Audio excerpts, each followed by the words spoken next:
entre deux trucs. Bonsoir, bonsoir à tous. Il est 20h. 20h02. On a des absents. Sabine n'est pas encore là. Michel, si tu peux prendre ta place, Michel. Pascal est à sa place. Ah, Sabine n'y aura pas, c'est vrai, excuse-moi. Qui nous manque? Daniel n'est pas là? Si, il est là. Yvan Dauer, il est excusé. Tout le monde est là.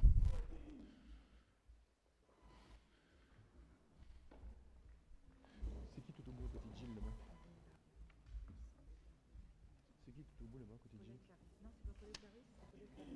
Si, Clarisse qui arrive un peu après. Ok.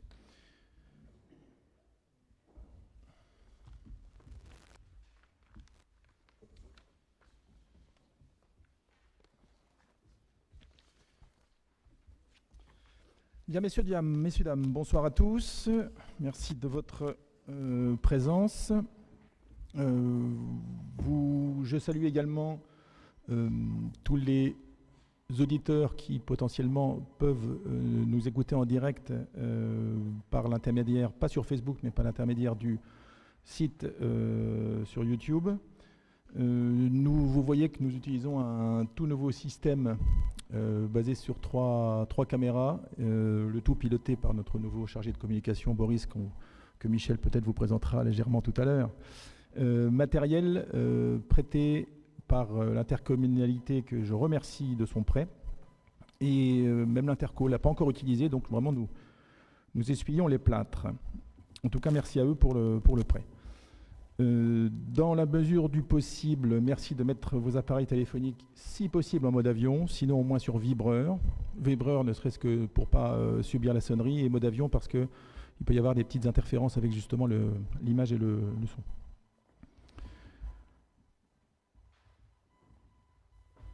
Vu que nous utilisons un tout nouveau système, les caméras sont mobiles, il est donc important d'avoir une certaine discipline dans les interventions. Donc je vous invite à lever la main, à vous faire connaître avant de prendre la parole, de manière à pouvoir adapter la vidéo.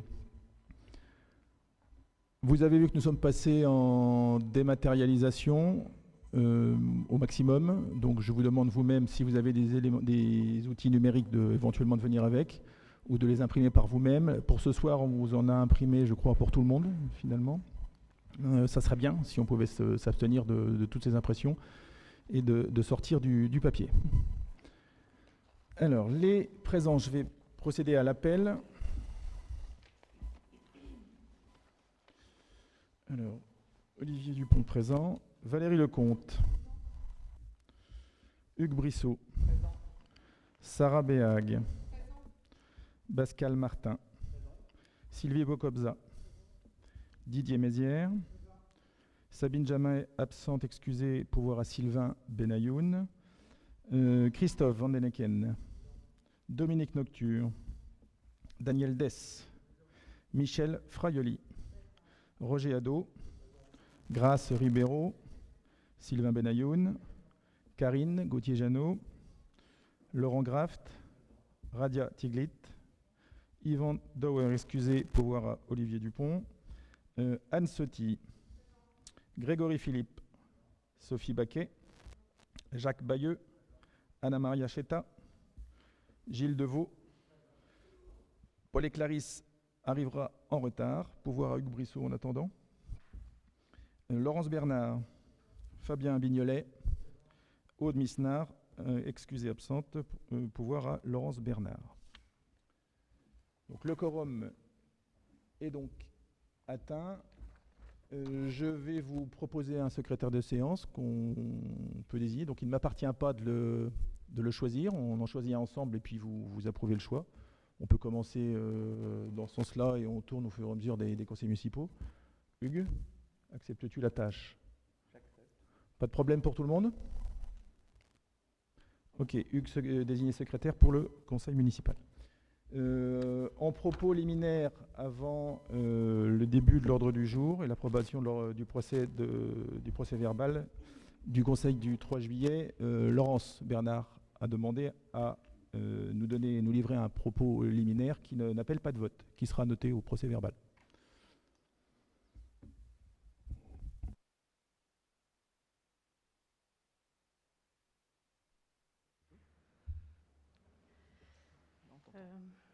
Bonjour Monsieur le maire, Mesdames et Messieurs les conseillers et adjoints, chères Viermoises et chers Viermois. Prends bien le micro, s'il te plaît. Comme ça ? Super. Pour ce deuxième conseil, je tenais aujourd'hui à remercier les Viermoises et les Viermois qui nous ont fait confiance et qui ont voté pour notre groupe.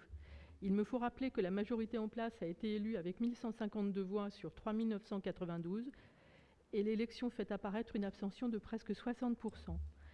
Mon groupe et moi-même félicitons M. Dupont pour ce très beau résultat, en soulignant toutefois la fragilité de ce score. La crise sanitaire explique en partie ces résultats, mais le malaise est plus profond et les élus devront travailler pendant 6 ans à satisfaire l'ensemble des administrés et pas seulement le millier de personnes ayant voté. J'affirme ce soir que nous souhaitons être des élus qui, bien que minoritaires, agiront toujours dans une logique d'intérêt général. Nous ne serons jamais des opposants, mais des vigilants. Nous alimenterons le débat municipal afin de faire aboutir des projets riches de sens et de logique pour notre commune, en respectant les deniers publics et leur utilisation. Sans polémique aucune, nous avons soulevé un point faisant obstacle à la légalité. En effet, lors du précédent conseil, la mise en place des adjoints n'a pas respecté l'alternance. Il ne s'agit pas là d'être dans l'esprit de la loi, mais d'en respecter le commandement à suivre. Pour notre présence en mairie, un bureau nous a été accordé de 19h à minuit aux horaires de fermeture de la mairie. Compte tenu de cet élément, nous allons donc développer des outils alternatifs pour informer régulièrement les Viermoises et les Viermois sur la vie municipale et en particulier sur les décisions prises par vos élus. Débats, réunions de quartier, pages Facebook, permanence, nous viendrons à votre rencontre et nous réfléchirons ensemble aux enjeux d'avenir de notre commune. Enfin, alors que la crise sanitaire sévit encore, nous tenons à remercier tous les professionnels de santé et plus largement tous les bénévoles qui ont œuvré à l'entraide générale qui s'est organisée à travers la confection et la distribution de masques. Je demande aujourd'hui à Monsieur le maire de réfléchir à la remise de la médaille de la ville au docteur Bishop, qui a été l'un des moteurs importants de cette mobilisation. Maintenant, tout l'enjeu est de s'assurer d'une reprise économique au sein de notre ville en étant à l'écoute des besoins de la population. Notre mobilisation sera totale car nous souhaitons le meilleur pour notre ville de Viarmes. Merci de m'avoir écouté. Très bien, merci. Donc tu pourras transmettre ton document au service pour que ça apparaisse dans le procès verbal, donc ça n'implique pas de vote. Alors, entrons dans notre note de synthèse. Donc, quelques informations sur les décisions du maire prises. Pardon, l'approbation du procès verbal, oui. Le procès verbal du conseil municipal du 3 juillet. Y a-t-il des remarques ? Pas de remarques ? Qui l'approuve ? Si vous voulez bien lever la main. Ah, l'unanimité, personne ne s'abstient, pas de vote contre. Merci. Alors, quelques informations sur les décisions prises par le maire. Des décisions qui ont été prises avant le deuxième tour des élections municipales par le précédent maire, décision 22-2020 du 26 mai, sollicitation d'une subvention de 7 613,90 € hors taxe au titre de la dotation d'équipement des territoires ruraux dans le cadre de la mise aux normes incendie du groupe scolaire Marie-Noël. Décision 23-2020 du 16 juin, signature d'un avenant numéro 1 de prolongation de durée de 6 mois avec la société Suez concernant un marché d'entretien et curage des réseaux dans le cadre d'une mesure exceptionnelle liée à la crise sanitaire. Décision numéro 24-2020 du 26 mai, sollicitation d'une subvention de 9 354,22 € hors taxe auprès du Conseil départemental du Val d'Oise au titre du Fonds scolaire 2020 pour les travaux à l'école maternelle Marie-Noël. Ensuite, le Conseil municipal, lors de sa séance d'installation du 3 juillet, a décidé d'autoriser Monsieur le maire à prendre des décisions à sa place afin de ne pas freiner l'action de l'administration. À cet effet, il convient à l'autorité territoriale d'en référer à chaque conseil suivant dès lors qu'il a pris ce type de décision en son nom. Quelles sont les décisions qui ont été prises ? Décision 25-2020 du 10 juillet, signature d'un avenant numéro 2 de prolongation de durée de 4 mois jusqu'au 31 décembre 2020 avec la société Convivo dans le cadre d'une mesure exceptionnelle liée à la crise sanitaire. Décision numéro 26-2020 du 10 juillet, signature d'un avenant numéro 1 avec la société INEO pour le lot 2, électricité des abords de la salle Saint-Louis pour un montant de 7 864,78 € hors taxe, portant le montant total du marché à 59 351,52 €, hors taxe toujours. Décision numéro 27-2020 du 17 juillet, signature d'un avenant numéro 1 avec la société Cocherie Île-de-France dans le cadre du marché de travaux de réfection de la rue Saint-Exupéry pour un montant de 24 306,20 € hors taxe, 29 167,44 € TTC, portant le montant total du marché à 233 644,60 € hors taxe, soit 280 373,52 € TTC. Décision numéro 28-2020 du 10 août, reconduction de la convention relative à la mise en place de cours de gym 12 seniors avec l'association de gymnastique volontaire de Viarmes pour un montant de 2 250 € pour une année. Décision numéro 29-2020 du 18 août, remise exceptionnelle à hauteur du 10e sur les sur les décisions 2019-2020 de l'école municipale de musique dans le cadre de la crise sanitaire. Cette remise aux adhérents représente environ 5 400 €. Décision numéro 030-2020 du 18 août, renouvellement du contrat d'acquisition logicielle et de prestation de services avec la société Cégilog pour une durée de 3 ans pour un coût de 10 440 € hors taxe. Et enfin, la décision numéro 31-2020 du 19 août, renouvellement du contrat d'entretien du grand orgue de l'église de Viarmes pour une durée de 3 ans et pour un coût maximum de 1 154 € hors taxe.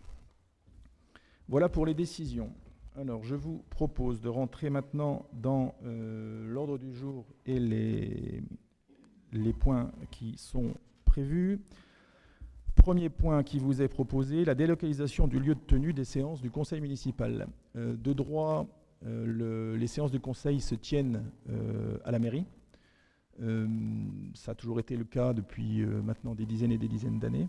Je ne sais pas si, Daniel, il y a eu des séances déjà ici, ou si c'est tout nouveau. On innove peut-être pour des causes de travaux. Nous, c'est la crise sanitaire et la nécessité de respecter les distanciations sociales et de respecter les règles qui nous a conduits ici. La crise poursuit son cours. Donc pour l'instant, nous restons dans cette salle-là. C'est important de le constater dans la note de synthèse du Conseil d'aujourd'hui. C'est pas une décision qui appelle un vote, c'est une information qui vous est transmise aujourd'hui. Par la suite, il est possible, peut-être intéressant, c'est pas encore tout à fait déterminé, mais ça semble tout de même bien de les tenir définitivement ici. Dans ce cas-là, il faudra à ce moment-là faire une note au conseil municipal officiel pour informer la préfecture du changement de lieu de tenue du conseil municipal. Voilà, l'information vous est donnée. Y a-t-il des questions sur ce point? Point 2, détermination du nombre des adjoints. Alors, nous sommes autorisés à la réglementation à un maximum de 8 adjoints sur la commune. Nous en avions désigné 7 jusqu'alors. Donc nous avons la possibilité de créer un 8e poste. Et la demande que moi-même je fais auprès de René Hadot et le temps qui passe en mairie et le suivi des travaux, de tout ce qui nous apporte au niveau de sa technicité et de son expérience, j'ai considéré que ça ne justifiait pas juste un poste de délégué, mais un véritable poste d'adjoint. Donc pour nous remettre à la fois en ordre à la réglementation qui exige une alternance totale de la liste des adjoints, nous vous proposons de passer le nombre d'adjoints de la commune de 7 à 8. Est-ce qu'il y a des questions sur ce point? Qui approuve? Qui s'oppose? Pas d'abstention, à l'unanimité, merci. Alors, maintenant que nous avons déterminé un nouveau nombre d'adjoints, il nous faut revoter pour les adjoints. C'est un scrutin de liste. Donc, il faut revoter pour une liste entière.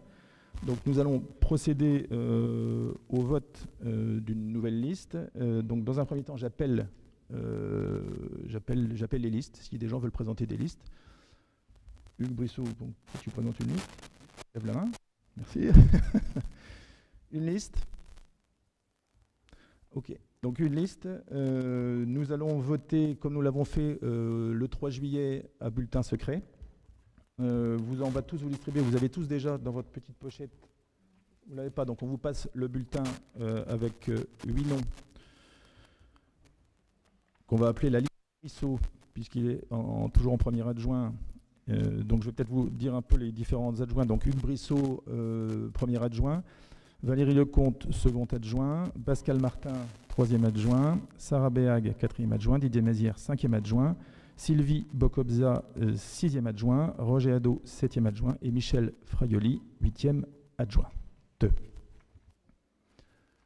De tradition, on appelle les Benjamins. On va vous remettre au boulot si vous voulez bien. Fabien Bignolet et Anna Cheta. Les enveloppes sont... Les enveloppes sont de vous.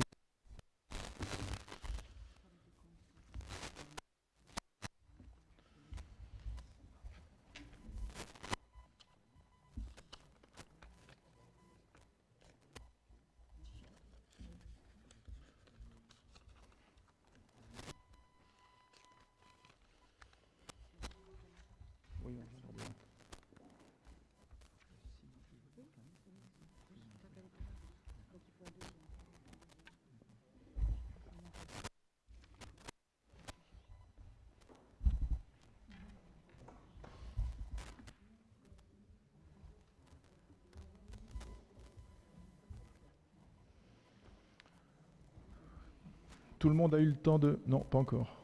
Pas eu le temps de voter ?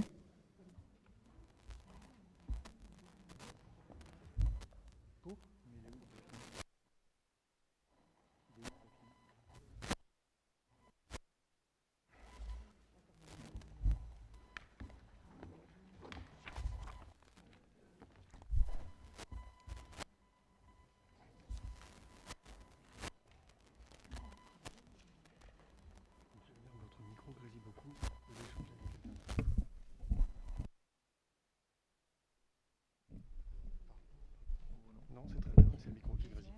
Vous avez 2 bulletins, il m'en manque. Il m'en faut un. Un pour vous et il m'en manque un.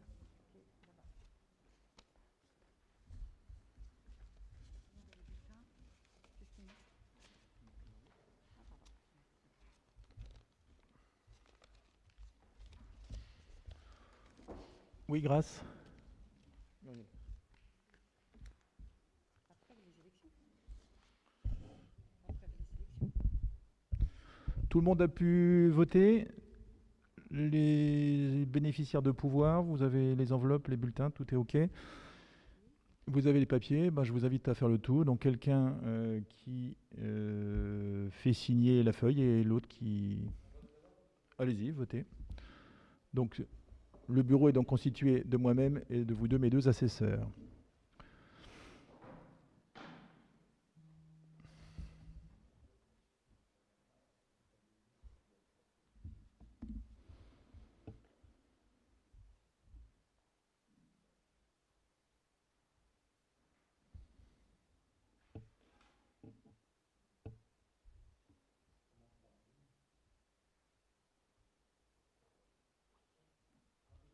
Allez-y.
Voilà, tout le monde a voté, tout le monde a signé. Nous allons procéder au dépouillement, comptage des enveloppes pour commencer. Voilà, mettez-vous dans le bon sens par rapport à la vidéo. Merci.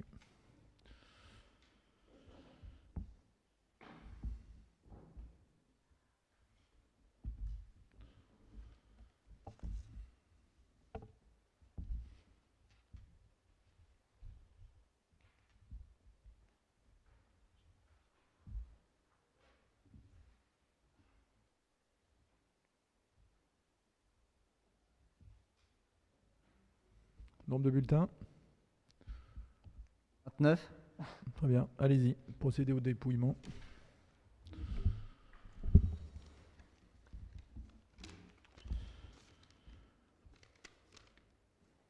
Bulletin nul.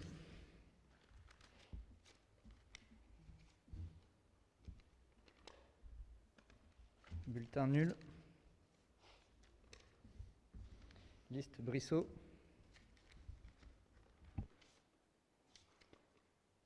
Liste Brissot. Liste Brissot. Liste Brissot. Liste Brissot. Liste Brissot. Liste Brissot.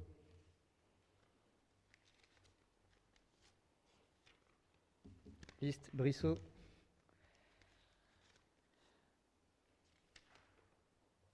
Liste Brissot. Liste Brissot. Liste Brissot.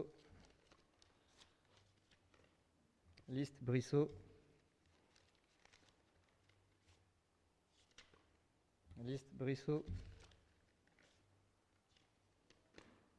Liste Brissot. Liste Brissot.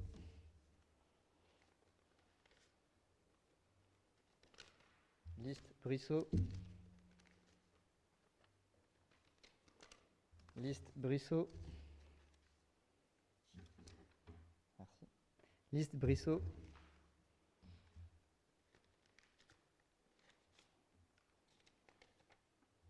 Liste Brissot. Liste Brissot.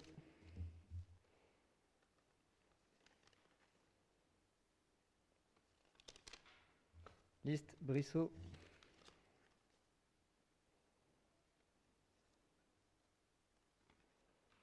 Liste Brissot. Liste Brissot. Liste Brissot. Liste Brissot. Nul.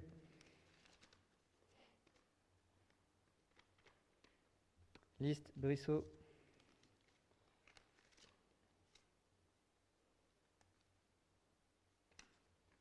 Et enfin, liste Brissot.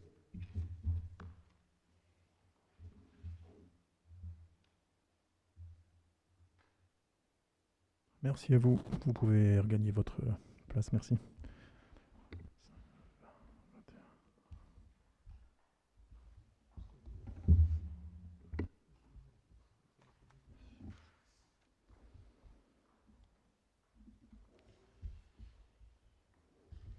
Alors, proclamation des résultats de l'élection. Liste Brissot 26, vote blanc 3. Donc, liste Brissot élu. 3 nuls, oui. 3 nuls, pardon, excusez-moi, 3 nuls. Donc, liste Brissot élu avec brio. Merci à vous. Dans les... Le 3 juillet, nous avions... Clarisse, tu peux venir t'installer, hein. Le 3 juillet, nous avions procédé à une petite remise symbolique des écharpes pour les adjoints. Alors, on ne va pas recommencer, mais on a une écharpe supplémentaire à remettre, celle de Roger, puisqu'il nous a rejoint dans la liste d'adjoints. Si tu veux bien t'approcher, Roger, pour cette petite remise d'écharpe.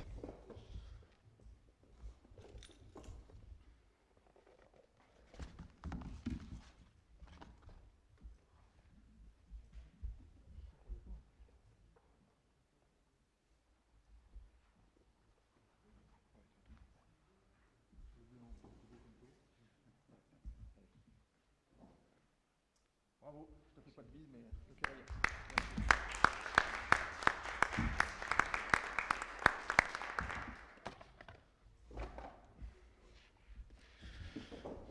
Merci. Merci à toi, Roger, aussi, d'avoir accepté. Alors,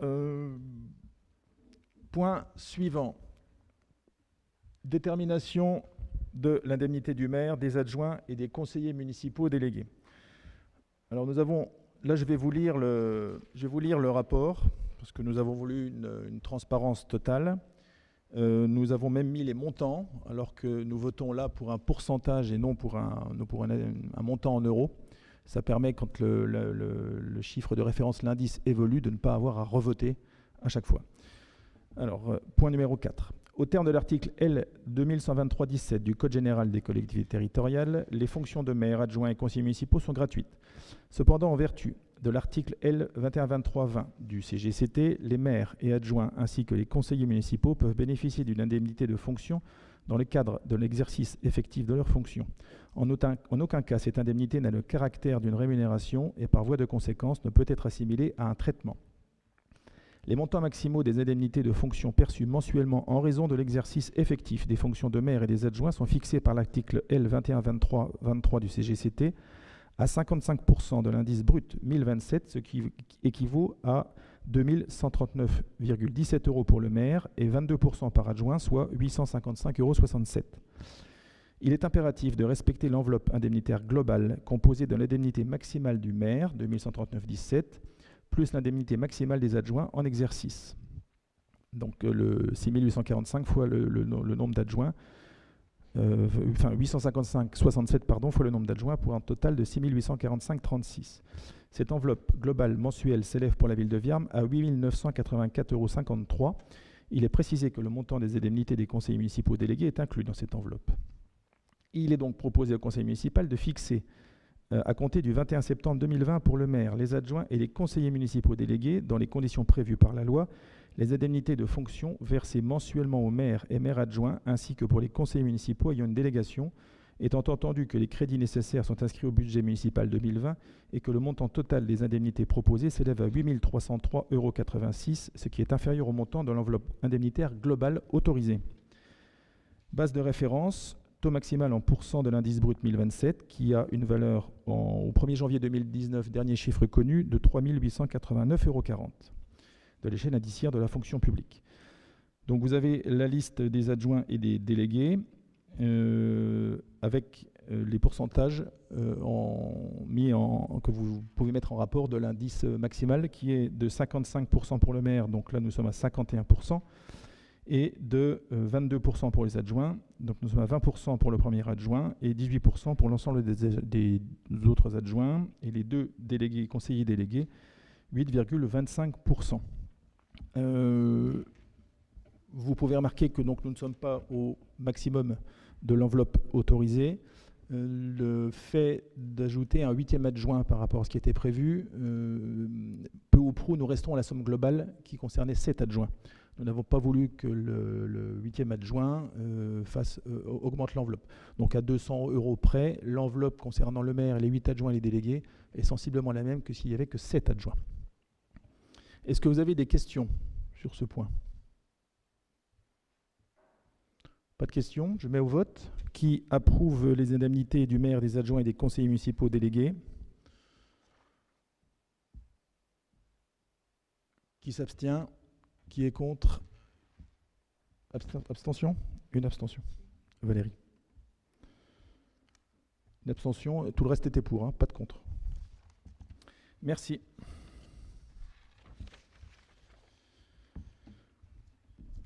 Alors, point suivant de notre ordre du jour, la détermination du nombre et les compétences des commissions communales permanentes. Oui.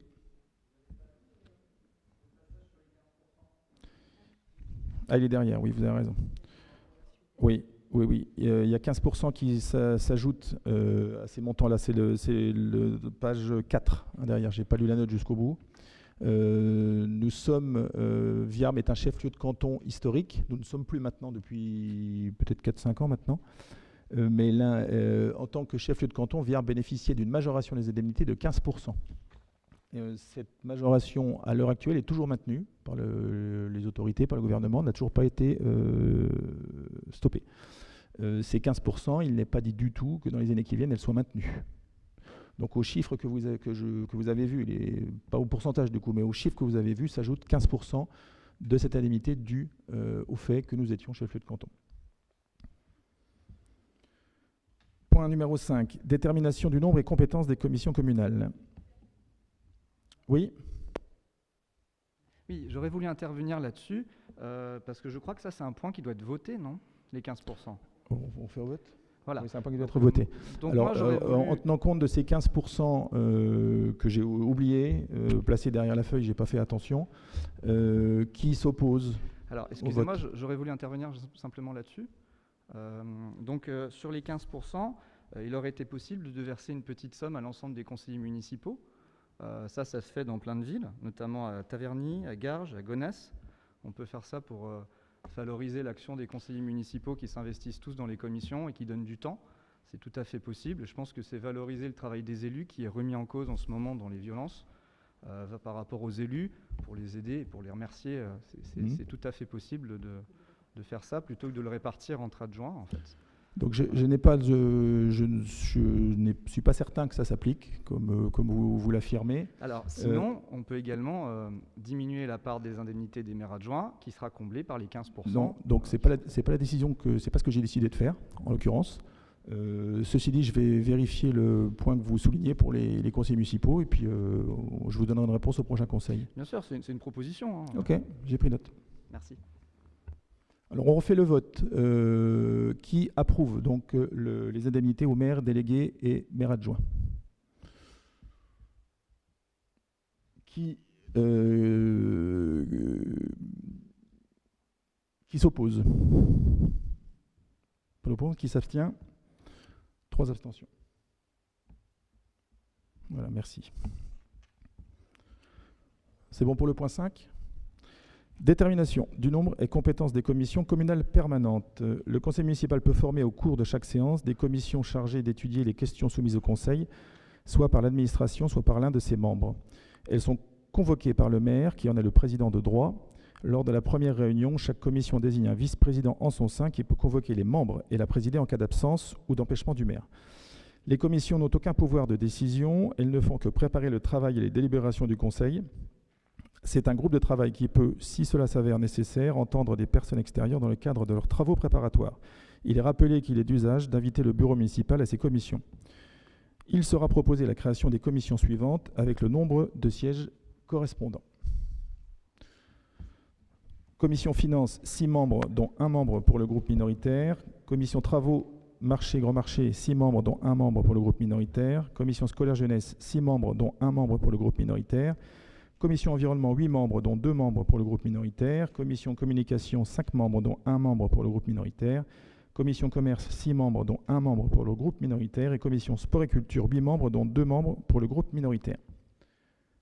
Avez-vous des questions sur ce point? Le calcul a été fait à la plus forte moyenne. Il n'y a pas de texte particulier.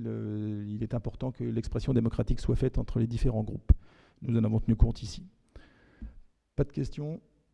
Je procède aux voix. Qui approuve la détermination du nombre des commissions communales permanentes? Pas d'abstention, pas de vote contre. Unanimité. Merci. Point suivant, point numéro 6, désignation des membres des commissions communales permanentes. Alors, l'article L 21-21-22 du CGCT permet au conseil municipal de constituer des commissions d'instruction composées exclusivement de conseillers municipaux.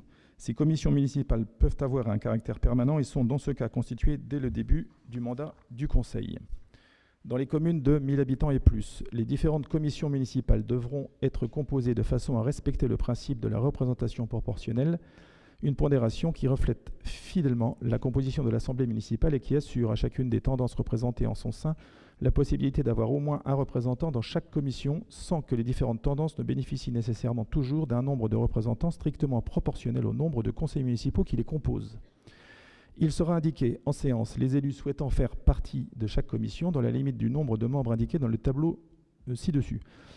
Suivant l'article L2121 alinéa 21 du CGCT, la désignation des membres doit avoir lieu à bulletin secret. Cependant, il sera proposé au conseil municipal de voter à main levée.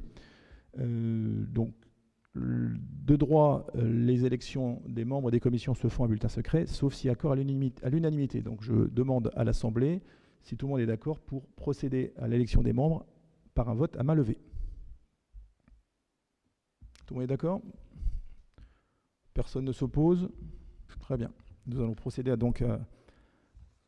au vote des membres à main levée. Alors, pour ce qui est du groupe majoritaire, nous avons préparé les membres des commissions. Je vais les reciter. Vous pouvez me dire si j'en oublie ou si tout le monde en est d'accord. Et puis, nous prendrons le nom du membre du groupe minoritaire.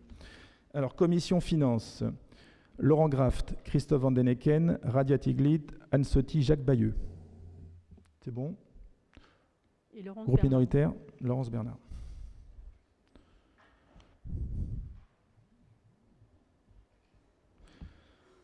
Travaux, marché. On fait qu'un vote global à la fin, Muriel, hein?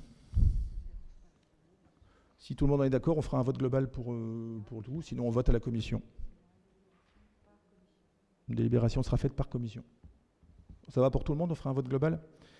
Travaux, Grand Marché, commission. Roger Hadot, Dominique Nocture, Grégory Philippe, Yvan Dauer et Hugues Brissot. Et Aude Misnard. Aude Misnard. Commission scolaire jeunesse. Sarah Béag, Christophe Van den Hecken, Anna-Maria Cheta, Grégory Philippe, Karine Gauthier-Janot. Et Fabien Bignolet.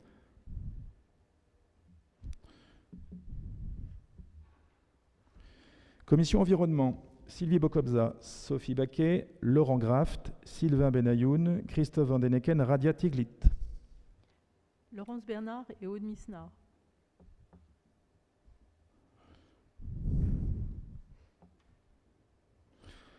Très bien. Commission communication, Michel Fraioli, Grace Ribeiro, Christophe Van den Hecken, Sophie Baquet.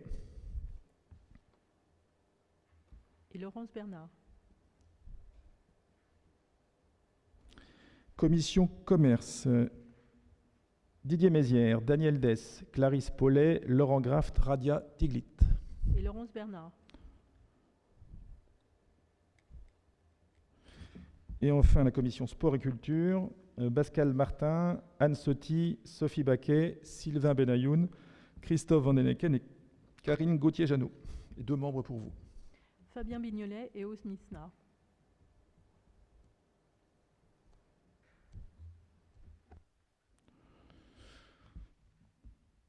Très bien. Donc, est-ce que tout le monde approuve la composition des commissions? Qui est pour? Pas d'abstention, pas de vote contre, à l'unanimité. Merci à tous. Donc, ça fera l'objet d'une délibération par commission.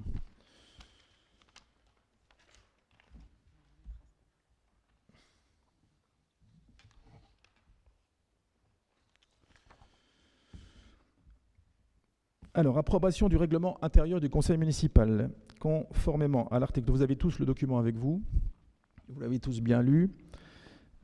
Conformément à l'article L2121 alinéa 8 du Code général des collectivités, dans les communes de 1000 habitants et plus, le conseil municipal établit son règlement intérieur dans les 6 mois qui suivent son installation.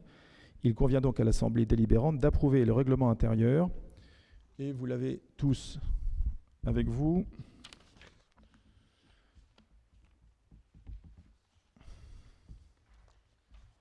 Est-ce que sur ce règlement intérieur, donc on ne va pas le redescendre article par article, mais vous l'avez lu, est-ce que vous avez des remarques? Oui. Le micro, s'il te plaît. À la lecture du règlement intérieur, Plus près le micro. À la lecture du règlement intérieur, j'ai pu constater donc que nous avions un local à disposition qui serait de 19h à minuit, 4 soirs par semaine. Je voulais savoir comment on faisait pour accéder aux services de la mairie, d'une part, et d'autre part, pour accéder à la mairie, en dernier lieu. Donc la règle en termes de locaux disponibles sera respectée. Vous aurez votre locaux au plus tard dans les 4 mois suivant votre demande, donc un mail qui date de début septembre, je crois. Mais on ne devrait pas aller jusque-là, on devrait aller plus vite. Sachez quand même que nos adjoints à nous n'ont pas encore pris possession de leur bureau du fait des travaux dans la mairie. Le délai, c'est pas un problème. Vous aurez donc en fonction de l'endroit qu'on va décider de vous allouer, vous aurez un accès par les clés, sans problème. D'accord. Donc vous aurez votre clé et vous pourrez aller venir dans votre local 4 fois par semaine. C'est pas super pratique pour accéder au service de la mairie si on a besoin. Vous n'avez pas de besoin particulier pour accéder au service de la mairie. Vous avez le texte est relativement clair, il est même très clair. Vous devez pouvoir avoir un local pour pouvoir converser entre vous. Vous aurez l'outil informatique, vous aurez l'outil téléphonique et vous aurez beaucoup d'heures disponibles. Voilà où on en est pour l'instant. Une autre question ? S'il n'y a plus de questions, je mets le règlement intérieur au vote. Donc c'est notre document sur lequel nous nous référerons pour le déroulement de la séance, pour tout un tas de choses. Tout est normé dedans. Qui approuve le règlement intérieur de notre conseil? Qui s'abstient? Qui est contre? 2. Donc 27 pour, et il y a un pouvoir, 26 pour, 3 contre. 3 contre. Merci. Point suivant, donc nous quittons les affaires générales pour aller du côté de l'urbanisme et je passe la parole à Hugues. Merci, monsieur le maire. Alors, convention de veille et d'intervention foncière SAFER. Donc la commune a signé en 2017 une nouvelle convention de veille et d'intervention foncière avec la SAFER Île-de-France. Elle permet, par le biais de la préemption, sur la maîtrise des cessions des terres agricoles et forestières ayant lieu dans le cadre de sa politique de protection de l'environnement et de lutte contre le mitage. La SAFER informe la commune des biens en vente, qui a alors 10 jours pour se positionner sur une demande de préemption. Celle-ci est réalisée par la SAFER à la demande de communes au titre du Code rural. La SAFER publie ensuite un avis de candidature sur ces biens. Toute personne ayant un projet à caractère agricole ou allant dans le sens du maintien du statut naturel du terrain peut candidater pour se porter acquéreur. Si aucun autre candidat ne s'est présenté, le bien est alors rétrocédé à la commune. Cette rétrocession est présentée au conseil municipal pour validation et autorisation au maire pour la signature des actes notariés, quelle que soit la valeur des biens. Or, le conseil municipal a déjà délégué à monsieur le maire l'exercice au nom de la commune des droits de préemption définis par le Code de l'urbanisme, que la commune en soit titulaire ou délégataire, de déléguer l'exercice de ces droits à l'occasion de l'aliénation d'un bien selon les dispositions prévues à l'article L211-2 ou premier alinéa de l'article L2113-3 de ce même code dans la limite de 20 000 €. Aussi, afin de faciliter l'action de l'administration et de la mettre en cohérence avec la délégation déjà donnée à monsieur le maire, il est proposé au conseil municipal de compléter la délibération du 6 avril 2017 et ainsi d'autoriser monsieur le maire à faire acte de candidature et à procéder à l'acquisition par rétrocession des biens préemptés par la SAFER Île-de-France, dans le cadre de la convention de veille et d'intervention foncière, dans une limite de 20 000 € par acte, hors frais de la SAFER et hors frais notariés. Merci Hugues. Est-ce que ça appelle des questions? Est-ce que c'est clair pour tout le monde? Il s'agit de réagir vite, parce qu'on a très peu de temps, je crois, pour réagir. Il y a 10 jours. On a 10 jours pour réagir. Donc on ne peut pas attendre qu'un conseil municipal se réunisse. Il s'agit de préempter... Enfin, on a 10 jours pour se positionner pour une éventuelle... Voilà. Donc c'est pour la fluidité. Surtout qu'il y a déjà dans les délégations du maire, vous avez déjà autorisé le 3 juillet ce genre de décision. Des questions? Qui approuve? Qui s'abstient? Qui est contre? Laurent, je n'ai pas vu ton vote. Pardon? Pour. À l'unanimité? Merci.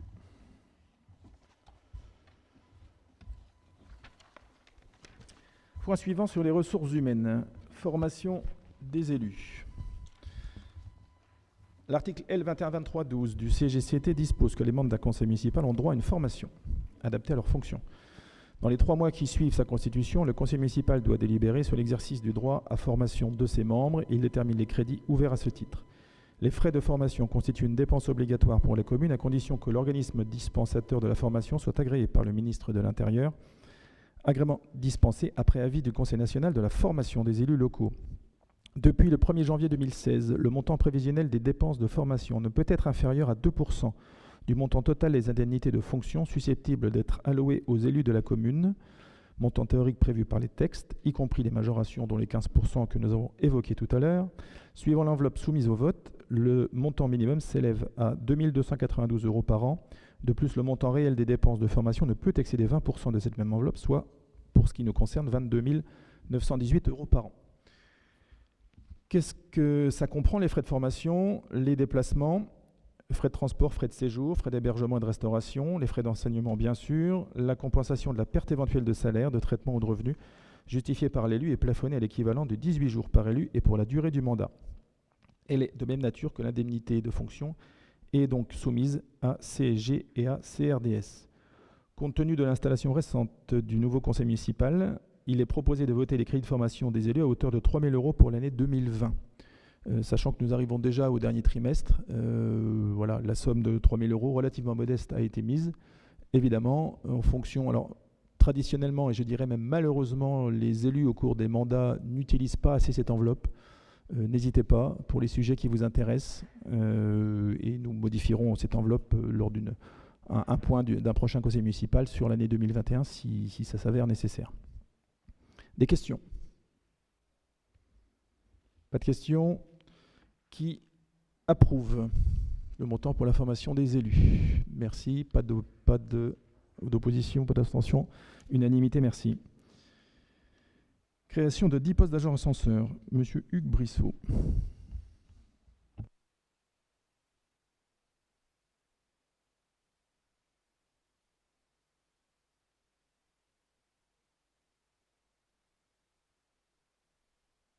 Tant mieux peut-être. Voilà. Le recensement de la commune sera donc réalisé début 2021. La collecte se déroulera du 21 janvier au 20 février 2021. Cette opération donnera lieu à un partenariat étroit entre les services de l'Institut national de la statistique et des études économiques et la commune. Ce recensement est important pour la commune. De la qualité de la collecte dépend le calcul de la population légale, mise à jour chaque année fin décembre, ainsi que les résultats statistiques concernant les caractéristiques des habitants et des logements diffusés au mois de juillet suivant. Un coordinateur communal et son suppléant seront les interlocuteurs privilégiés de l'INSEE. Ils seront responsables de la préparation, puis de la réalisation de la collecte du recensement. Leur mission nécessite qu'ils soient disponibles pendant la période de recensement et qu'ils soient à l'aise avec des outils informatiques simples. Leurs missions consisteront en particulier à assurer l'encadrement des agents recenseurs et le suivi en continu de la collecte, mais aussi à préparer en amont cette collecte. Il est précisé que la collecte des informations dans les communautés, internats, maisons de retraite, etc., sera effectuée par l'INSEE également à cette même date. Les moyens humains à mettre en œuvre nécessitent le recrutement d'agents recenseurs. Le nombre dépend de la taille de la population recensée. Il est préconisé qu'un agent recenseur ne doit pas avoir plus de 250 logements, soit environ 500 habitants à recenser. Au regard de la population de Viarmes, l'INSEE a découpé la ville en 10 districts, donnant lieu à la nécessité de créer 10 postes à temps non complet d'agents recenseurs pour la période du 21 janvier au 20 février 2021. Ces agents seront rémunérés de la façon suivante. 0,85 € brut par feuille de logement contre 0,70 en 2016, 0,85 € brut par feuille immeuble locatif contre 0,70 en 2016, 1,50 € brut par bulletin individuel contre 1,39 € en 2016. Il s'agit d'une rémunération forfaitaire par agent qui ne peut être inférieure au SMIC horaire basé sur un quantitatif pour 250 logements estimés par agent. Au regard de la pénibilité de cette tâche et suivant la configuration du territoire de la commune, une légère majoration de 35 € par agent pour la période de collecte est envisagée. En ce qui concerne la formation obligatoire évaluée à 2 séances d'environ 3,5 heures chacune, celles-ci seront rémunérées à 40 € brut la séance. De plus, compte tenu de la charge de travail supplémentaire, du temps à allouer éventuellement en dehors de ses horaires habituels pour cette mission complémentaire et spécifique par agent, par l'agent coordinateur communal et l'agent communal suppléant, il est donc proposé de leur attribuer une somme forfaitaire de 120 € qui sera convertie en IHTS, indemnité horaire pour travaux supplémentaires, contre 100 € en 2016. Il est précisé que les coordonnées d'un interlocuteur de l'INSEE seront communiquées en octobre 2020. Le superviseur, qui sera le correspondant privilégié de la collectivité pendant toute la durée de la collecte, il prendra contact avec le coordinateur communal début novembre 2020 pour préparer ce recensement. Parallèlement, une formation sera également organisée par cet organisme. Il est proposé au conseil municipal de délibérer sur la création des 10 postes et la rémunération y afférente, telle que proposée ci-dessus. Merci Hugues. Donc mission importante. La dernière organisation comme ça datait de 2016, comme tu viens de le préciser. Même si tous les ans, on a des chiffres qui sont quand même délivrés par l'INSEE en fonction de certaines données. Mais un recensement comme ça, à chaque adresse, s'organise environ pour 2 tous les 4 ans. En termes de rémunération, donc on est un peu dans la moyenne de ce qui se fait autour de nous. On est quasiment identique à Agnières-sur-Oise. Voilà, on est en milieu de gamme. Je crois qu'on a du mal à recruter, hein. C'est pas évident. Si vous avez autour de vous des gens qui souhaitent faire cette mission-là, vous pouvez. Les 10 postes n'ont pas encore été pourvus. Est-ce que vous avez des questions sur le recensement? Je mets aux voix qui approuve. Je vais mettre mes yeux. Pas d'abstention. Merci. Unanimité, merci. Alors, l'ordre du jour est épuisé. Les informations diverses, pardon. Donc, quelques retours sur événements. Sarah, si tu peux nous dire quelques mots sur la rentrée scolaire, comment ça s'est passé. Prends le micro s'il te plaît, sinon on ne t'entendra pas dans les enregistrements.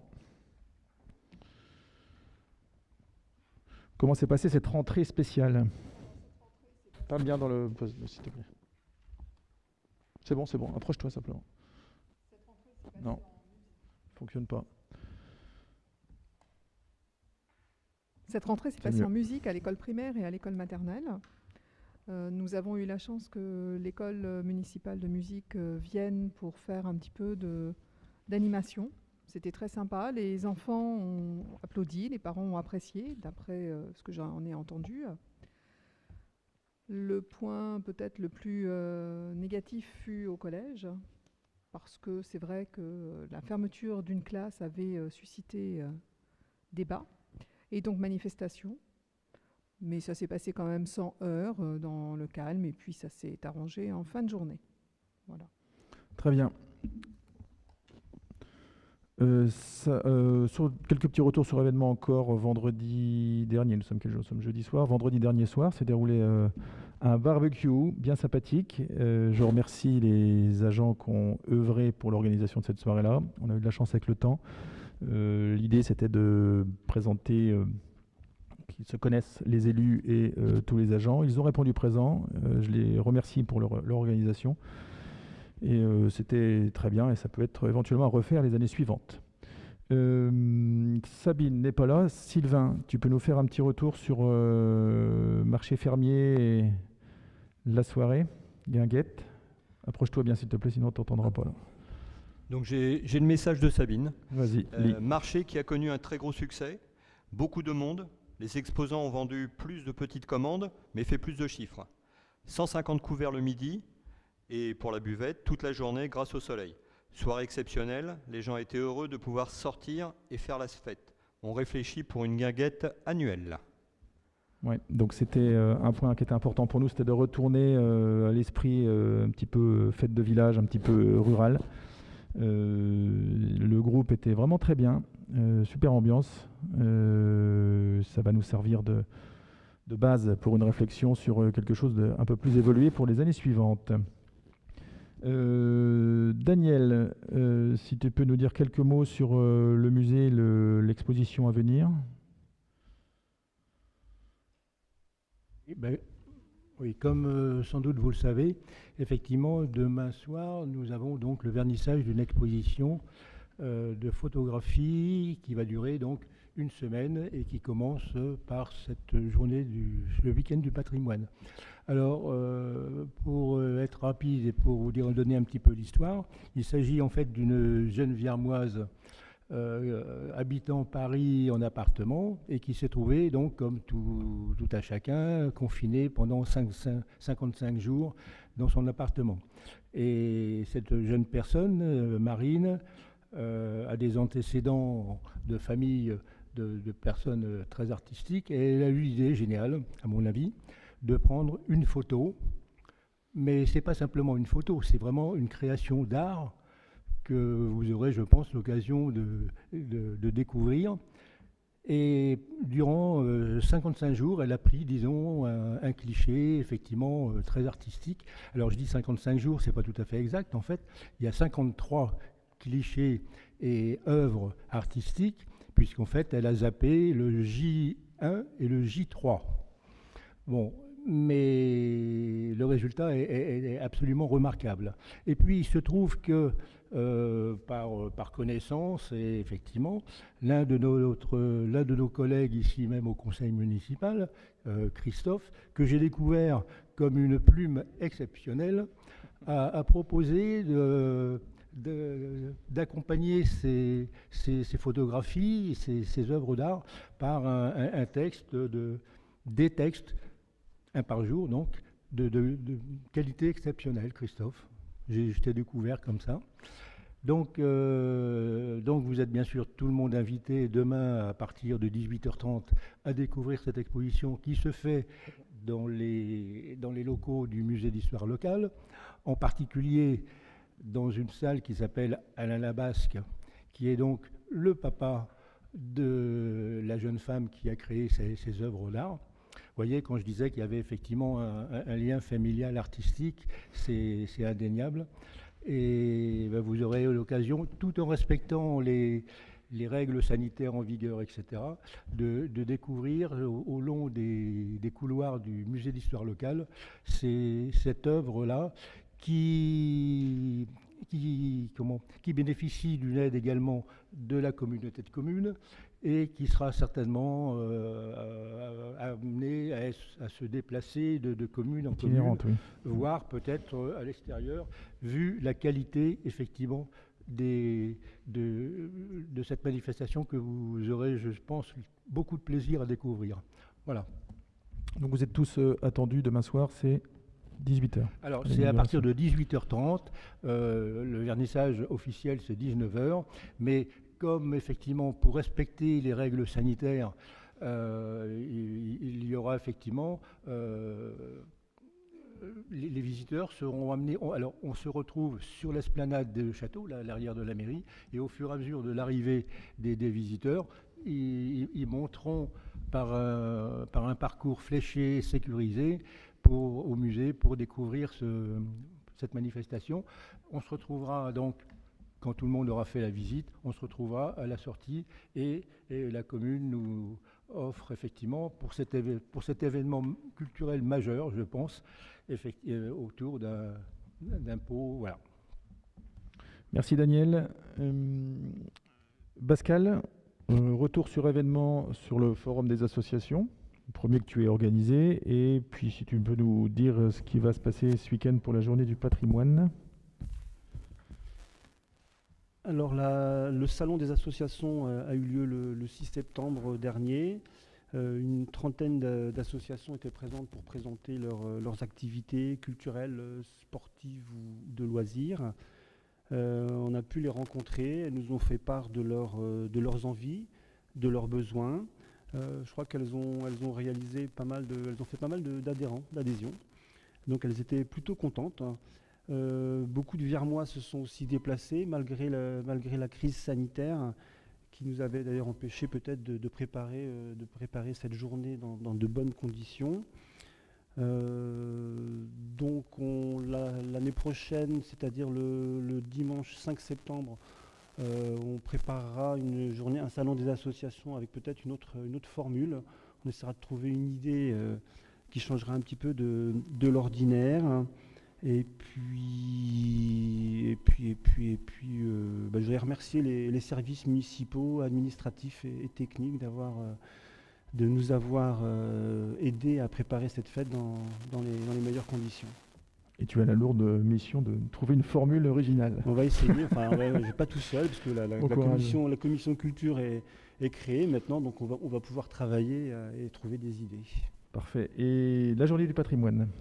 Alors les journées du patrimoine, elles ont lieu les journées européennes du patrimoine ont lieu ce week-end, donc samedi et dimanche. Samedi sera essentiellement consacré à des visites et des découvertes de lieux que vous connaissez, mais peut-être pas tous. Moi j'en ai découvert. J'ai découvert la Petite Folie, qui est un bâtiment, une création assez étonnante. Donc les lieux qui sont proposés à la visite sont l'église, le Maître Pourpre, le musée et la mairie, avec les vestiges du château. Et la Petite Folie donc? Et la Petite Folie. Il y a aussi monsieur derrière la mairie, monsieur Gentilly aussi, qui fait des interventions derrière la mairie sur l'histoire de l'esplanade. Oui. L'après-midi. Oui. Le lendemain sera consacré, on fera la même visite des mêmes lieux, mais avec une balade musicale proposée par l'école de musique. Dimanche, ça? Dimanche, oui. À quelle heure? Ça démarre à 11h à l'église avec la messe de Saint-Hubert, mais les concerts auront lieu à partir de 14h30 pour se finir à 17h au Maître Pourpre. D'accord. Donc je vous ai mis sur vos tables le programme détaillé. Je vous invite à y venir. Et à tous ceux qui nous regardent et nous écoutent, vous pouvez retrouver toutes ces informations-là, je pense, sur le site et sur la page Facebook. Daniel, tu voulais intervenir? À l'occasion, si vous faites la visite effectivement de la Petite Folie, vous aurez à cœur de voir les travaux de voirie qui ont été faits dans la rue Saint-Exupéry autour de ce monument, on va dire ça comme ça, de la Petite Folie. C'est des travaux que nous avons réceptionnés il y a une dizaine de jours, Olivier. Et vous verrez, c'est effectivement extrêmement d'une grande qualité, et tous les riverains ont été très satisfaits, disons, de la façon dont s'est tenu le chantier et de la réalisation des travaux tels qu'ils ont été faits, puisque beaucoup étaient inondés dans la partie basse de cette rue, et les travaux que l'on a faits, effectivement, permettent maintenant de maîtriser les eaux, et vous verrez, c'est une très belle réalisation. Merci Daniel. Pascal, c'est OK? Didier, tu veux que je parle un peu de la police? Tu parles de nos radars, de ce qu'on a prévu? Le recrutement? Tu veux que je prenne la main? Le recrutement, police et nos projets sur les radars. Où on en est? Oui, donc nous avons passé commande d'un radar qui va être utilisé par la... Je suis pas sûr que ça fonctionne là. Boris, ça fonctionne? Vous m'entendez? Oui. Donc nous avons commandé un radar que la PM va utiliser des réceptions de celui-ci. Sinon nous avons passé commande de radars de courtoisie. Panneaux de courtoisie, on a commandé 2 pour l'instant. Alors c'est en cours, c'est en cours avec l'Interco. C'est en cours de commande. Sinon nous avons lancé l'ouverture d'un poste recrutement en PM, police municipale. Nous avons reçu une personne pour l'instant et Nous allons sûrement recevoir d'autres personnes en attendant. Merci. Donc nous avons le départ de notre SVP au 1er novembre. Donc comme vous l'a précisé Didier, nous sommes en recrutement d'un poste de brigadier. Donc oui, le radar, lui, est bien commandé, mais le radar, donc un radar de contrôle vitesse, hein, bien commandé, et deux radars de courtoisie, donc ne sont pas encore tout à fait commandés, puisqu'il y a un groupement de commandes qui est fait au niveau de l'Interco, et dirigé, mené par le maire de Luzarches, pour avoir l'effet de groupe et avoir un gain sur le prix d'un radar. Actuellement, je crois qu'il y a une douzaine de radars confirmés, donc la démarche n'a pas été inutile. Mais le choix va être fait très vite et l'installation, j'espère en tout cas, avant la fin de l'année. Une démarche aussi est entreprise avec les maires autour de Viarmes pour travailler sur l'évolution de nos polices et de la création, dans un premier temps, d'une police pluricommunale. Donc ce n'est pas une police intercommunale, chaque mairie resterait maître de ces policiers, c'est une police pluricommunale afin de mettre les moyens ensemble pour avoir une meilleure efficacité et avoir une meilleure efficience dans tout le contrôle des incivilités. Et c'est un objectif important pour nous de monter en puissance sur ce plan-là. Valérie, si tu peux nous faire un petit retour sur la réunion qu'on a eue hier. La réunion d'hier, la réunion de quartier. Tu sais qu'on a fait une réunion de quartier. Tu étais présente. Alors, il y a 3 ans, des logements ont été réalisés sur le Fréchot. Il y a un certain nombre de problèmes, aussi bien de voirie que de poubelles. Et lors de sa campagne, lors de notre campagne, nous avions promis de rencontrer les Viarmois qui le désiraient. Donc hier soir, nous avons rencontré une quinzaine d'habitants de la zone urbaine du Fréchot. Nous sommes restés 1h30, 2 heures, oui. 2 heures. 2 heures, ils ont bien pu remonter leurs doléances, leurs problèmes. Donc ça fera l'objet d'un rapport auprès du bailleur social 3F. Et on va essayer de faire avancer parce que il y a certaines choses qui peuvent être réglées par le maire, en l'occurrence, étant donné que la voirie est communale et municipale, c'est de l'ordre de la police du maire, du pouvoir de police du maire. Après, les problèmes dans les locaux avec des chaudières qui ne fonctionnent pas bien, enfin, c'est un dû par 3F. Voilà. Donc on essaiera de les satisfaire. Voilà, c'était une première, merci Valérie, c'était une première, c'était annoncé, nous voulions le faire, nous allons multiplier. Et là encore, je m'adresse à ceux qui nous écoutent, nous avons l'intention de répéter cet exercice de réunion de quartier. C'est vous qui habitez dans votre quartier, j'ai regardé tout droit, c'est vous qui habitez dans votre rue, vous la connaissez mieux que tout le monde. Donc si on peut se réunir, si on peut évoquer vos différents problèmes et y chercher des solutions, pourquoi pas. En tout cas, nous renouvellerons cet exercice.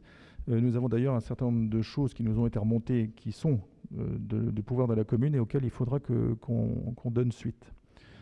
Michel, je crois que tu as un nouvel agent à nous présenter rapidement. Oui, je vous présente Boris Lecordier, qui a mis le pied à l'étrier le 17 août. Approche-toi peut-être un peu. Qui depuis ne l'a pas quitté, cet étrier. Il œuvre énormément. Et il est à la place de Morgane. Nous avons créé une newsletter et je vous encourage à actionner le bouche à oreille pour que les Viarmoises et les Viarmois s'inscrivent. En une semaine, nous avons une centaine d'inscriptions. Il faut que ça continue pour que l'information circule. Voilà, merci Boris. Merci Boris, merci pour le travail effectué. Là, il est un petit peu stressé parce que c'est la première fois qu'il utilise l'appareil, mais tout se passe bien apparemment. Cette newsletter, c'était aussi une volonté de le faire pour fluidifier développer la communication. L'idée, c'est sur une petite page de passer des informations qui sont très utiles au quotidien. La première, je crois elle ne doit pas être sortie, mais c'est cette semaine. La première a été diffusée hier. Elle est diffusée hier. Elle sera mensuelle. Besoin de s'inscrire. Elle accompagnera également La Source, qui, elle, reste notre journal papier. Donc cette newsletter qui s'appelle La Petite Source, très joli nom, bien trouvé. Voilà. Il faut vous abonner. Abonnez-vous et vous la recevrez tous les mois. On ne peut pas vous la pusher comme ça d'office. Donc c'est les gens qui font la démarche de vouloir recevoir cette newsletter. Bien entendu, du fait de la CNIL, nous ne pouvons pas aller piocher les adresses dans le panel des ressources. Donc c'est aux Viarmois et aux Viarmoises de s'inscrire. Voilà, merci. Ok, j'espère que ça va bien monter en puissance. Sylvie, si tu nous dis 2 mots sur tes activités. Non, ça marche pas. Si, ça marche. Si, c'est bon, vas-y. Alors, ce week-end, lors du marché fermier, j'ai animé un stand sur le compost. Et aussi, je l'ai fait en partenariat avec Trior, notre syndicat de ramassage des ordures, et le parc naturel régional. Et l'objectif, évidemment, c'était de faire aussi connaître ces structures à notre population. Donc ça s'est plutôt très bien passé. Les gens étaient contents d'avoir d'abord des informations sur le compost. Beaucoup ont découvert que notre syndicat de tri avait une usine de compostage et qu'il produit du compost que chaque Viarmois peut aller récupérer gratuitement le mercredi. Et par ailleurs, le parc naturel aussi est un espèce d'esprit vague pour les gens. Donc en fait, on a pu aussi discuter et échanger sur les avantages de participer, en fait, en tout cas d'avoir signé cette charte qui nous protège aussi et qui nous met dans une zone de protection pour la qualité de notre environnement et de notre bâti. Voilà, donc par ailleurs, on a le camion de Trior qui est passé mercredi sur le marché. Les gens aussi étaient contents d'apprendre qu'en fait, ils vont vous proposer un calendrier et vous saurez quand ils passeront régulièrement, ils vont vous proposer un calendrier d'information qui vous dira quand venir. Et là, cette fois-ci, ils ramassaient du petit matériel électroménager, mais c'est aussi l'occasion d'échanger avec eux sur les problématiques rencontrées par les citoyens. Donc n'hésitez pas à y aller quand ils viennent, ils sont charmants. Voilà. Merci Sylvie. Dominique, un mot pour annoncer ce que tu fais sur le jumelage. Prends un micro, s'il te plaît. Prends un micro. Oui, très bien. Bonsoir. Donc, moi, je voulais juste signaler que le 20e anniversaire du jumelage à Teuberkerie aurait dû avoir lieu au début du mois d'octobre, mais en raison du Covid, il est reporté en 2021 à une date qu'on ne connaît pas encore, bien sûr. La Commission européenne a souhaité que ça se fasse avant le mois de mars 2021, mais on essaie de négocier parce que avant mars 2021, c'est pas mieux que le mois d'octobre. Donc il y a des tas de contraintes et là, Michael essaie de négocier. D'autre part, le comité de jumelage s'est déjà réuni et est en train de préparer une soirée Air Cabaret du Beaujolais en respectant toutes les consignes sanitaires. Donc là aussi, c'est lié à l'évolution du Covid et on va faire notre maximum de notre côté pour préparer ça, mais on n'est pas certain de pouvoir le faire. Tout dépend de ce qui sera décidé par la suite. Enfin, le séjour de jeunes qui avait été annulé cette année, toujours à cause du Covid, est reporté du 19 au 27 avril 2021. Il était complet le jour des associations, mais il y a une maman qui avait inscrit et son fils et sa fille qui m'a décommandé son fils cet après-midi. Donc il reste une place et s'il y a des Viarmois qui sont intéressés, c'est ouvert. Voilà. Merci Dominique. Pour le jumelage de Morcotte, une réunion va avoir lieu incessamment sous peu avec tous les membres élus et les membres extérieurs pour mettre en place le bureau et s'occuper des événements importants à venir. Pour l'instant, le 60e anniversaire qui devrait se dérouler en 2021, sous réserve évidemment de tous les événements. Voilà.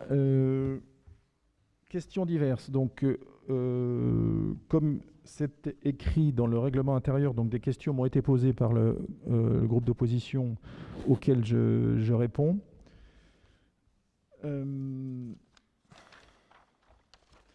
Donc la première question au sujet de la date du local demandé. Donc la réponse est, on en a discuté tout à l'heure, est dans le règlement intérieur. Donc un local vous sera attribué avec tout ce qui doit vous être mis à disposition, avec évidemment un accès libre, avec un système de clés, et dans les horaires que nous avons évoqués tout à l'heure. Et il s'agit de l'article 35 du règlement intérieur. Question numéro 2. À quelle date se fera la visite de tous les bâtiments municipaux? Pas de date pour l'instant fixée, pas de projet, mais si le projet n'a même pas été discuté, mais s'il y a une demande des élus, et ça serait certainement une très bonne idée, vous serez évidemment associés. Est-il possible, question 3, pour des raisons environnementales, d'avoir les documents mis à disposition? Donc les documents dématérialisés sont mis à disposition, donc pas J-10 mais à J-5, 5 jours francs, donc d'aller respecter. L'expression du groupe dans les publications, donc là encore règlement intérieur au niveau de l'article 36. Donc vous aurez un espace d'expression au niveau de nos publications papier et au niveau du site internet à raison d'une page par trimestre, et un accès également à Facebook à hauteur d'une 20aine de lignes. Donc sur les panneaux d'affichage, ça ne relève pas de l'expression d'un groupe minoritaire ni majoritaire, c'est un pur panneau d'information municipale, donc il n'y aura pas d'expression particulière du groupe minoritaire sur ce support. Oui. Prends le micro s'il te plaît. Au sujet des publications, donc il y a une petite source qui vient d'être publiée, dans laquelle on ne sera pas présent. Dans quel délai pouvons-nous présenter nos textes? On peut dès maintenant, vous avez droit à un accès Internet à hauteur d'une page par trimestre, donc vous pouvez déjà, vous pouvez y aller. Hein. Visiblement, la petite source, ça sera tous les mois. La petite source sera sortie tous les mois, oui. Journal d'information et de pratique sur des... C'est une pure information, c'est une information factuelle. Donc elle ne rentre pas dans ce cadre-là. Là, ce sera un accès Internet, ce sera Facebook. Voilà. C'est une publication comme une autre, normalement. Non, je n'ai pas souhaité que ça rentre dans ce cadre-là. Donc vos publications seront dans page Facebook et le site Internet, et évidemment les sources papier qui sortiront plusieurs fois par an. À voir. Ensuite, question numéro 5, au sujet du port du masque en centre-ville. Donc, c'était pas ça la question. La question relevait sur Vigipirate. Pourquoi autour des écoles, c'est pas respecté?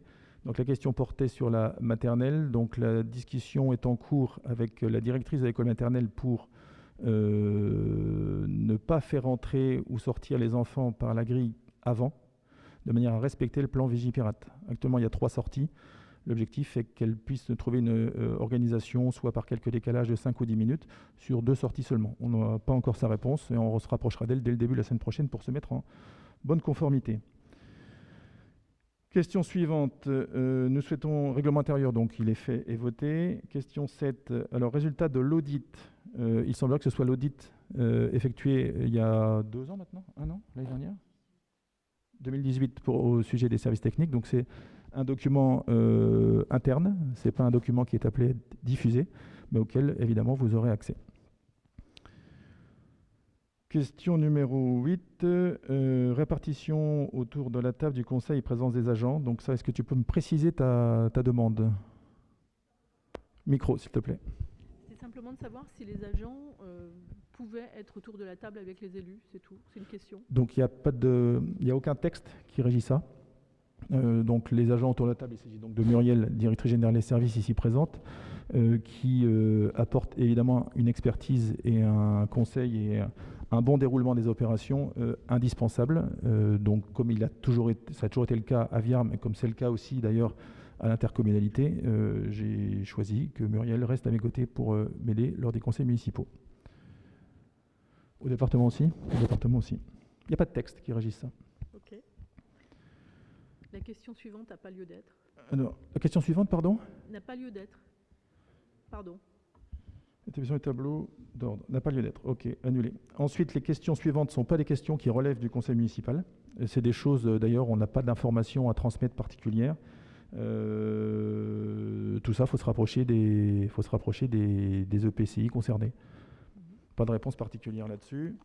Et enfin, la dernière question, c'était les demandes d'interruption. Je suis décideur en tant que président de séance de l'interruption, des moments d'interruption. Donc, vous faites vos demandes quand vous le souhaitez et vous aurez une réponse affirmative ou négative. Voilà, j'en ai fini des questions des réponses aux questions au groupe d'opposition. Oui, Sylvie. Je vais quand même vous rappeler que samedi, il y a une association qui va participer au World Cleanup Day. En fait, c'est un ramassage mondial qui va se faire et c'est une association avec laquelle nous sommes en partenariat. Et elle œuvrera samedi après-midi. Donc, s'il y en a qui veulent aller faire du ramassage, n'hésitez pas à les rejoindre. C'est noté. Est-ce que quelqu'un a quelques questions diverses et variées? Pas de questions particulières? Oui. À propos des effondrements qu'il y a eu sur les routes cet été. À quel endroit? Il y a eu un effondrement rue de la Poste, rue Klein-Peter, et un effondrement rue du Moncel. Ça a été provoqué par l'eau, par un effondrement de galerie ou autre? Parce que j'ai l'impression que ça s'est répété d'un seul coup tout cet été. C'est le réseau d'eau pluviale qui était concerné, je crois, Daniel, non? Vas-y, fais-nous part de ton expertise là-dessus. Tu as suivi le dossier de près. Mets un micro. Klein-Peter. Mais non, c'est le réseau d'eau potable en fait, qui a explosé et en fait qui a entraîné tout le limon, la sous-couche de la route. Donc même un camion qui s'est approché, effectivement un camion de Suez qui s'est approché de la crevasse est tombé dans le trou. Bon, donc en fait il a fallu refaire bien sûr la canalisation d'eau, mais en fait refaire tout le fondement même de la route qui était complètement miné. Voilà. Bon. C'est tout. Voilà. Autre question?